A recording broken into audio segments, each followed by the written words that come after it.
Salutations à vous tous au nom de notre Seigneur Jésus-Christ. Dans cette mise à jour, je vais vous partager des choses importantes qui se passent en ce moment.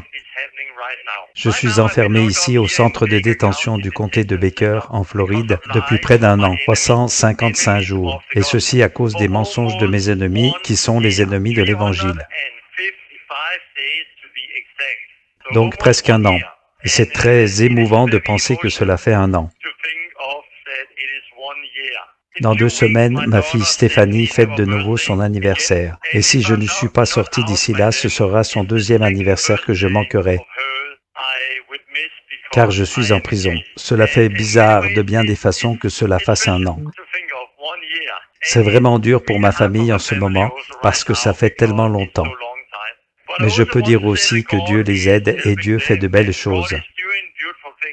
Ma plus jeune fille, Simone, m'a écrit un beau message sur Facebook à l'occasion de la fête des pères. Et voici ce qu'elle écrit.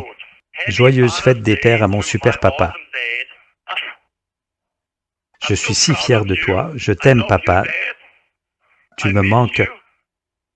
J'aimerais que tu sois ici avec nous, mais Dieu est au contrôle et il fera des choses magnifiques bientôt. J'ai tellement hâte de te faire un gros câlin après presque un an d'absence.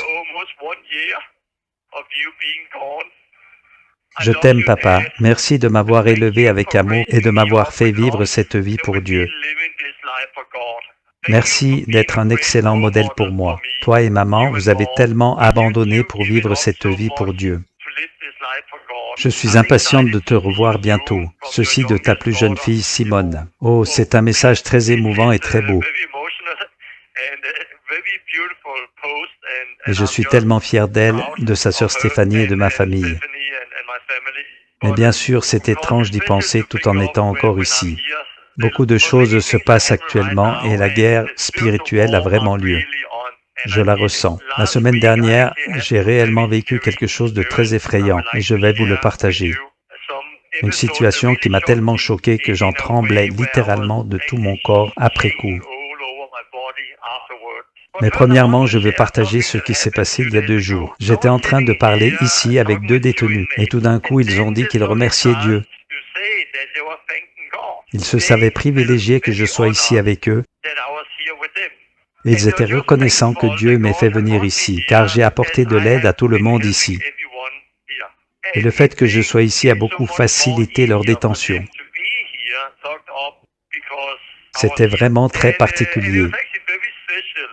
L'un d'eux est venu me voir hier et il m'a dit qu'il voulait se faire baptiser parce qu'il est prêt à donner sa vie à Dieu. Ce que Dieu fait est vraiment beau. Chaque dimanche, nous avons une réunion d'église ici et je fais une séance d'information en même temps. Je souhaite la bienvenue à tous les nouveaux résidents et j'explique un peu les règles de fonctionnement d'ici.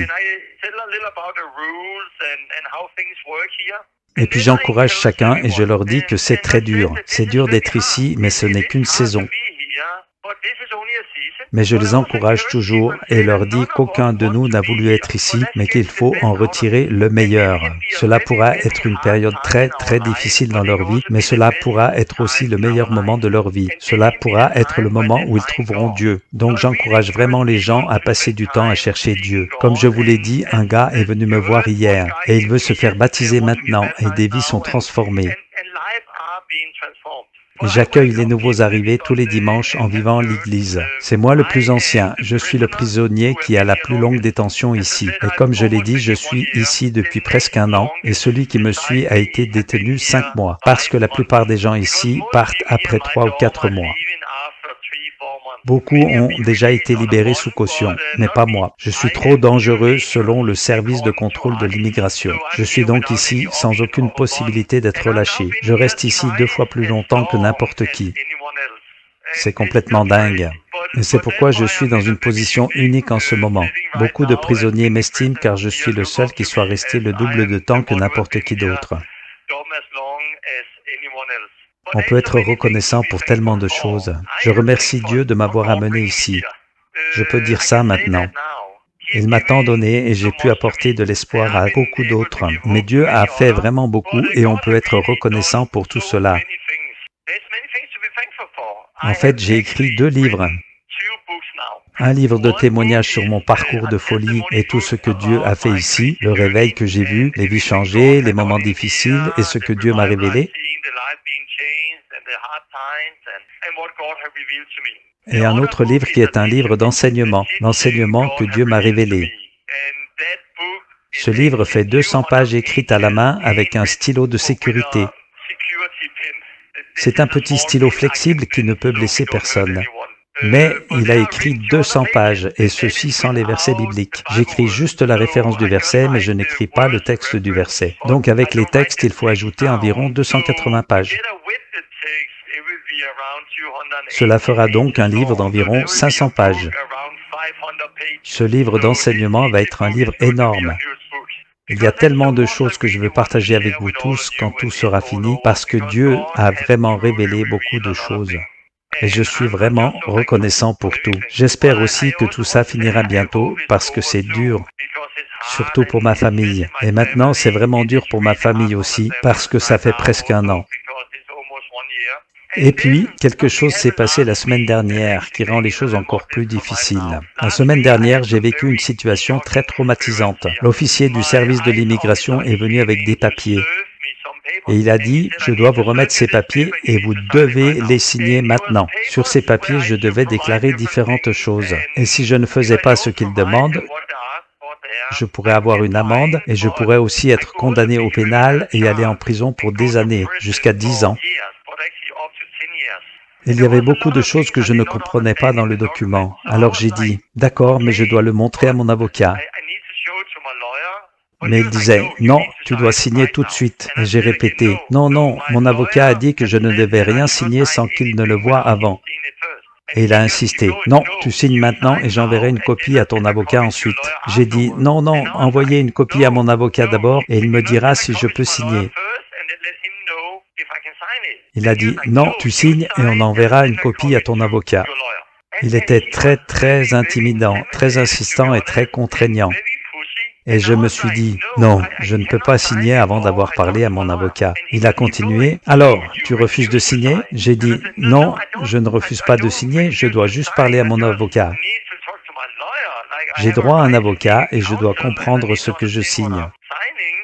Mais il était très en colère. Et puis il est reparti. Et puis j'ai reçu une copie que j'ai transmise par mail à mon avocat. Mais l'officier de l'immigration est revenu le lendemain, et le surlendemain aussi, avant que j'aie eu le temps de parler à mon avocat. Il est venu ici 3 fois pour m'intimider et me pousser à signer. Il était vraiment en colère et très irrité que je veuille parler à mon avocat, et du fait qu'il ne pouvait pas me faire signer le document. Auparavant, il m'avait dit qu'il avait reçu l'ordre de ne pas parler à mes avocats. C'est très étrange et très inquiétant.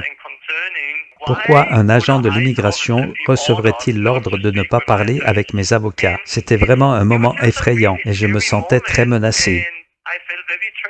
Après coup, d'autres détenus sont venus me voir disant « Que se passe-t-il ici? Ils n'ont jamais vu un officier de l'immigration agir comme ça auparavant. » Donc, quelque chose bouge en ce moment du fait que ce soit justement ce gars de l'immigration qui m'a enfermé.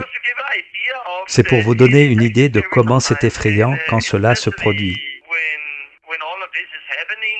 Maintenant, j'en sais un peu plus sur ceux qui sont les menteurs, qui sont derrière les mensonges. Beaucoup de choses ont été révélées. Sur notre chaîne YouTube, on a diffusé le 3e épisode du documentaire intitulé « Vérité dévoilée, suite 2 ». C'est un épisode déchirant qui révèle qui est derrière ces mensonges. Avez-vous vu la vidéo? Il faut vraiment la voir car elle révèle beaucoup de choses et comment tout cela est relié au Danemark. Ces mêmes personnes qui, il y a 4 ans, utilisaient les médias au Danemark pour répandre beaucoup de mensonges sur moi et qui ont influencé le gouvernement à produire des lois pour m'attaquer, ces mêmes personnes sont maintenant activement impliquées en Amérique. Ainsi, j'ai fui le Danemark pour éviter d'aller en prison et je suis venu en Amérique pour finir en prison ici, où je suis maintenant enfermé depuis 1 an. Réalisez-vous cela? Il y a 4 ans, quand je suis venu en Amérique, ces mêmes personnes étaient déjà en contact avec l'immigration. Donc, il y a 4 ans, quand je suis venu aux USA, ils étaient déjà en contact avec l'immigration et de par leurs mensonges, déjà à ce moment, ils ont réussi à modifier mon visa. Et donc, selon leur système, j'aurais dépassé la durée de séjour. Mais c'était un mensonge. Ils sont aussi ces mêmes personnes qui ont été en contact avec ce gars, Paul May, dont nous avons déjà parlé, et qui avait une chaîne YouTube et qui communiquait avec le service de l'immigration ici. Tout est donc relié au Danemark et aux gens en Europe. Comme le dit ce documentaire, je vous encourage vraiment à le voir. Oui, c'est vraiment effrayant en ce moment parce que quand je suis arrivé en Amérique, ce gars que vous voyez dans le documentaire m'a écrit. Il a écrit qu'il était heureux que je vienne en Amérique, car ici, il pourrait enfin me détruire. Et plus tard, il a écrit de nouveau que j'allais maintenant aller en prison parce qu'il a des contacts à Washington. Il a écrit ça il y a 2 ou 3 ans. Ça fait bizarre de repenser à ça maintenant, parce qu'il avait raison. Il a réussi à me faire mettre en prison, mais il n'a pas réussi à me détruire. Et il ne pourra pas le faire parce que Dieu est fidèle. Je crois cela. Cela démontre que nous sommes vraiment dans une guerre. Avez-vous vu le documentaire Vérité dévoilée et les autres? Je vous encourage vraiment à les voir et à les partager. Les liens sont dans la description de cette mise à jour, car il y a bien des choses dans ces vidéos qui ont été révélées et cela permet de mieux comprendre ce qui se passe ici. Il est temps pour nous, en tant qu'Église, de se réveiller. Vraiment. Église, réveille-toi et comprends que nous sommes en guerre. Et je pense que vous tous, vous ressentez le changement qui se passe dans le monde. Cela se produit depuis plusieurs années maintenant et vous le sentez bien. Il y a eu tant de mensonges, tant de manipulations dans les médias, les guerres, la politique, la division qui se produit partout. Il y a une guerre en ce moment et la plupart des gens le ressentent. C'est la même guerre que je vis ici. Et nous, en tant qu'Église, il nous faut vraiment nous réveiller et nous serrer les coudes. Car je suis juste l'un des premiers qui en fait l'expérience à ce niveau.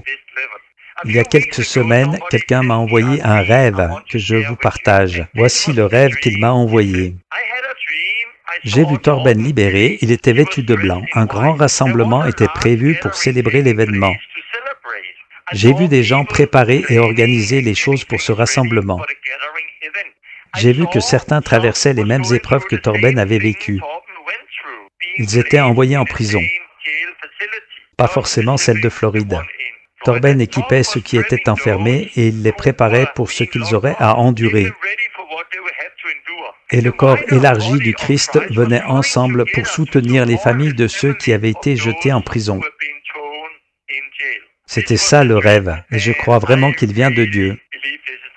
J'espère vraiment que cela parlera à chacun de nous, afin que nous puissions nous unir en tant que peuple de Dieu. Car je vous l'ai dit, ce genre de persécution est nouveau pour nous dans le monde occidental. Mais comme le monde change, c'est ce qui nous arrive de plus en plus. Et ce n'est que le début.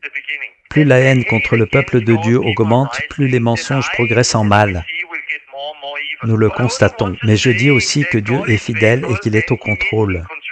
Je vous l'ai dit, j'ai beaucoup appris à ce sujet. Je sais aussi que Dieu a permis que tout cela se produise. Ainsi, ayant appris, je pourrai être en mesure d'aider chacun de vous et vous encourager, comme le rêve l'a dit. Je vais donc vous préparer à affronter la persécution qui vient. Mais c'est troublant car la guerre est en cours et je ne sais pas ce qui va arriver. Ici, la porte peut s'ouvrir d'un jour à l'autre et des choses nouvelles et perturbantes peuvent arriver. Et c'est stressant quand on y pense. Je sais que les prochains jours et semaines seront très cruciaux pour mon affaire. Les mensonges des gens du Danemark, d'Europe et des contacts qu'ils ont ici m'ont mis dans une position très difficile en ce moment. Nous avons donc besoin de vos prières et nous avons besoin de votre aide pour diffuser l'information, pour sensibiliser les gens, pour partager les documentaires, partager cette mise à jour et informer les gens de ce qui se passe afin que l'on se réveille.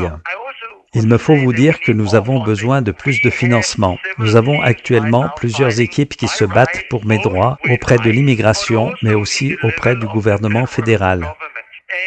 Nous avons besoin de plus de finances pour continuer, car cela devient de plus en plus important. Je sais que beaucoup d'entre vous ont déjà donné, mais je vous encourage à donner encore. Et je veux aussi dire aux églises, aux organisations ou aux hommes d'affaires qui veulent vraiment œuvrer et se battre pour le droit à la liberté de religion,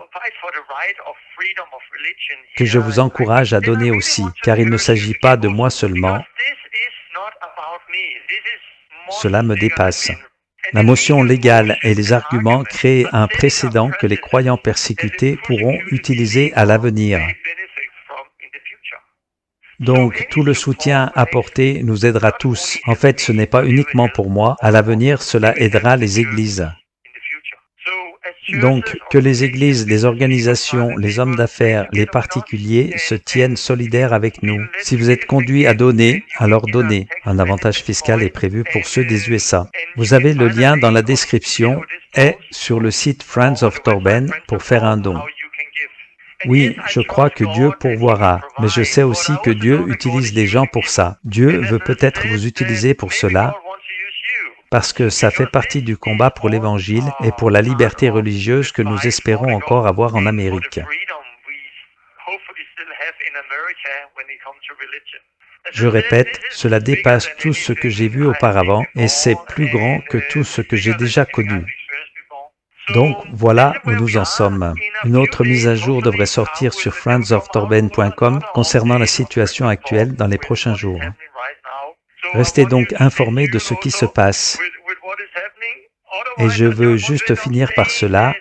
Restez forts, n'ayez pas peur. C'est la réalité. Oui, mais Dieu est fidèle. Ce qui se passe en Amérique, nous sommes tous concernés. Mais il y a de l'espoir parce que Dieu est vraiment fidèle.